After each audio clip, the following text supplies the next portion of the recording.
আসসালামু আলাইকুম। আমি মারিয়া জিরিন। আমি আজ এসেছি আমাদের স্কুলে। আমার স্কুলের নাম শাহজাদপুর শাহবাগান হাই স্কুল। তো আমি আজ ভীষণ খুশি, অনেক দিন পর গিয়েছি আমার স্কুলে। আমি স্কুলের ভিতরটা ঘুরে দেখলাম এবং ক্যামেরা বন্দি করলাম। তো ভীষণই ভালো লাগলো। আমাদের স্কুলটা আগের থেকে অনেক উন্নত। আমরা যখন পড়াশোনা করতাম এত উন্নত ছিল না, বাট এখন অনেক উন্নত। আমি এসেছি আমার প্রিয় শিক্ষকের সঙ্গে দেখা করতে।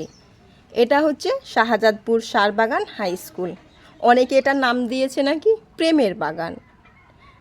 এটার নাম অনেকে দিয়েছে প্রেমের বাগান, কারণ দু চারজনের জন্য যদি সবাইকে দোষ দেওয়া যায় তাহলে এটা অন্যায়। তার কারণ দু চারজনের জন্য তো সবাই আর খারাপ নয়, তাই না? প্রচণ্ড রোদ করেছে, এবার আমি চলে যাব। রোদ্রে আমি তো তাকাতে পারছি না একদম। এবার আমি স্কুল থেকে চলে যাব, আমার স্কুলটা পুরো ঘোরা হয়ে গেছে।